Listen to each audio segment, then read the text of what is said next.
میرے اس جمعیہ ایک آل انڈیا اہل حدیث کانفرنس میں سننے کے لیے آنے والے ہندوستان کے چپے چپے سے آئے ہوئے لوگوں، ذرا غور کرو، وہ صلح حدیبیہ کا منظر یاد کرو.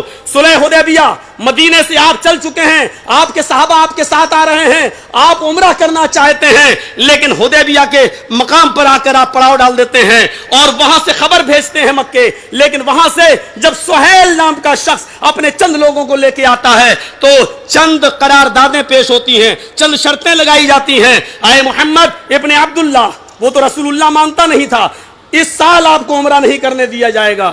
آپ نے کہا مجھے یہ شرط منظور ہے. پھر کہا کہ دوسری شرط، اگلے سال آپ آ سکتے ہیں، تلوار میان کے اندر رہے گی، تلوار کھلے عام لے کر نہیں آ سکتے. آپ نے کہا یہ بھی شرط مجھے منظور ہے. تیسری شرط یہ ہے کہ ہمارا کوئی شخص اگر مکے سے مدینہ جائے گا تو آپ کو واپس کرنا ہوگا، لیکن اگر کوئی آدمی مدینے سے ہمارے پاس آئے گا تو ہم اس کو واپس نہیں کریں گے. آپ نے کہا مجھے تمہاری یہ شرط بھی منظور ہے. صلح ہو جاتی ہے، جب معاہدہ ہوتا ہے تو یہ لکھا جاتا ہے کہ محمد رسول اللہ کو یہ شرطیں منظور ہیں، لہذا یہ دستخط کا نمبر آ جاتا ہے.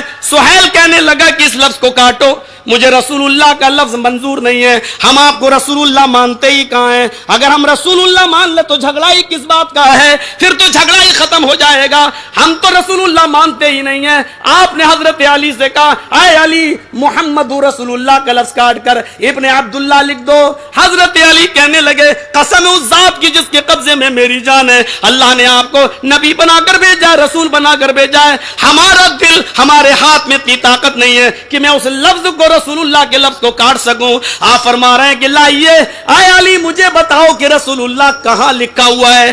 آپ نے اس لفظ رسول اللہ کو اپنے ہاتھوں سے قلم کاٹ دیا.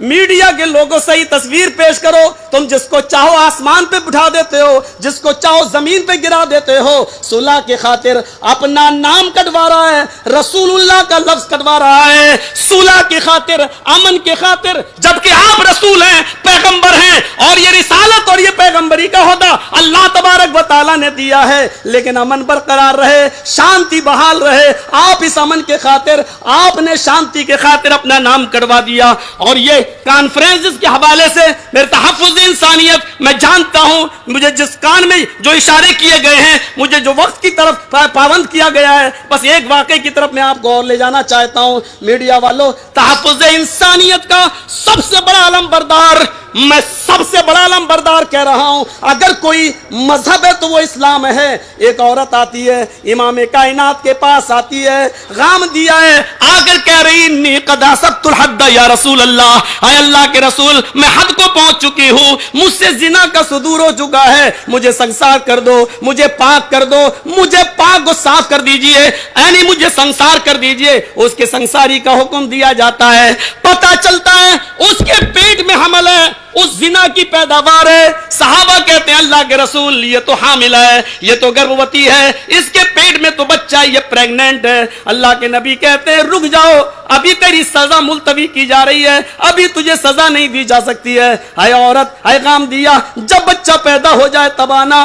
میڈیا والوں، مجرم موجود ہے، اپنے جرم کو قبول کر رہا ہے، پیٹ میں بچہ ہے، بچہ بھی ناجائز ہے، اصلی باپ نہیں ہے، لیکن محمد رسول اللہ صلی اللہ علیہ وسلم اس بچے کی جان کی بھی حفاظت فرما رہے ہیں، تحفظ انسانیت کے علم بردار ہیں. فرما رہے ہیں ابھی تجھے سزا نہیں دی جائے گی، جب بچہ پیدا ہو جائے تب آنا. کہنے لگی اس بچے کا نام نہیں ملے گا، یہ بڑا ہو کر گالیاں دے گا.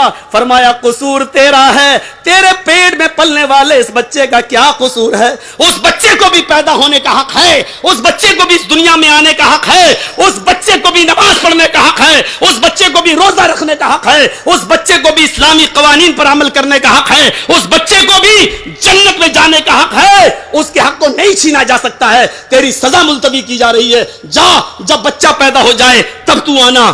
بچہ پیدا ہو گیا, وہ بچہ لے کے آتی ہے, اے اللہ کے رسول یہ بچہ ہو گیا, لے لیجیے آپ نے اس بچے کو اپنی گود میں لے لیا. بعض روایتیں یہاں تک کہتی ہیں آپ نے کہا جاؤ یہ بچہ پیدا ہو گیا, اس کو سنسار کر دو. جیسی وہ دروازے تک گئی بچہ رونے لگا, اللہ کے نبی سے کہنے لگی اللہ کے رسول اس بچے کو آخری مرتبہ مجھے دودھ پلا لینے دیجئے. اللہ کے نبی نے اجازت دے دی. اس عورت نے چہرہ گھما کر اس بچے کو اپنے پستان سے لگایا اور اس کے بعد اپنے نبی کو دے دیا. اللہ کے رسول نے اس بچے کو اپنی گود میں اپنے ہاتھ میں لیا, دیکھ رہے کہ اس بچے کے منہ میں دودھ لگا ہوا ہے, عورت کو سنسار کرنے کے لیے لے جایا جا رہا ہے, لیکن منہ میں لگا ہوا خون, منہ میں لگا ہوا دودھ دیکھتے ہیں تو رحمت للعالمین کی رحمت اور شفقت جوش میں آ جاتی ہے. فرماتے ہیں عورت ادھر آ, اس بچے کا حق تیری پستان میں ہے, اس بچے کی غذا تیری پستان میں ہے, ابھی تجھے سزا نہیں دی جائے گی. محمد رحمت بنا کر بھیجا گیا ہے,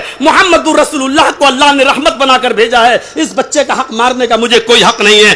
جا, جب یہ بچہ روٹی کھانے لگے تب آنا, جب تک تیرا دودھ نہیں چھوڑ دے تب تک نہیں. میڈیا والوں یہ تصویر بھی کبھی پیش کر دیا کرو, یہ تصویر ہے اسلام کی. ایک چھوٹے سے دودھ پیتے بچے کا حق نہیں مارا جا رہا ہے, دیا جا رہا. جاؤ, کسٹڈی میں نہیں دیا گیا ہے, کوئی پولیس اس کے پیچھے نہیں لگائی گئی ہے. جو عورت خود اللہ کے دربار سے اللہ کے ڈر رہی ہو, اس کے خوف سے آئی ہو, وہ کیا بھاگے گی اور کہاں جائے گی. جا میرے بھائیوں ذرا نظریں ڈالو, جب وہ عورت گئی اور جب دودھ پینے لگا بچہ, دودھ چھوڑ دیا, تب روٹی کھانے لگا, تب لے کر آئی تو اللہ کے رسول نے نظریں آسمان پہ ڈالی اور فرمایا آئے خاتون, اب تیرے لیے محمد رسول اللہ کے پاس بھی اب کوئی راستہ نہیں ہے. اس بچے کو دوسرے کے حوالے کیا اور اس کو سنسار کر دیا گیا. میرے ساتھیوں بس آخری بات بتا کر میں ختم کر رہا ہوں اپنی بات کو کہ اسلام وہ مذہب ہے. یہ تو پیٹ کا بچہ تھا, یہ تو پیدا ہو چکا تھا. ایک وہ بچہ جو رحم مادر میں ہے, اسلام اس بچے کو بھی گرانے کی اجازت نہیں دیتا. فرمایا جو بچہ رحم مادر میں مار دیا جاتا ہے, پیٹ میں مار دیا جاتا ہے, ایبورشن کرا دیا جاتا ہے, یہ بچہ قیامت کے دن اس حال میں آئے گا. بخاری کے الفاظ ہیں جا معلق بین صدیہا, جا معلق بین صدیہا, وہ بچہ قیامت کے دن اس حال میں آئے گا کہ اپنے ماں کی دونوں پستانوں سے لٹکا ہوا ہوگا. یقول یا ربی ھذی امی قتلتنی, اور کہہ رہا ہوگا اللہ یہ میری ماں ہے جس نے دنیا میں مار ڈالا تھا.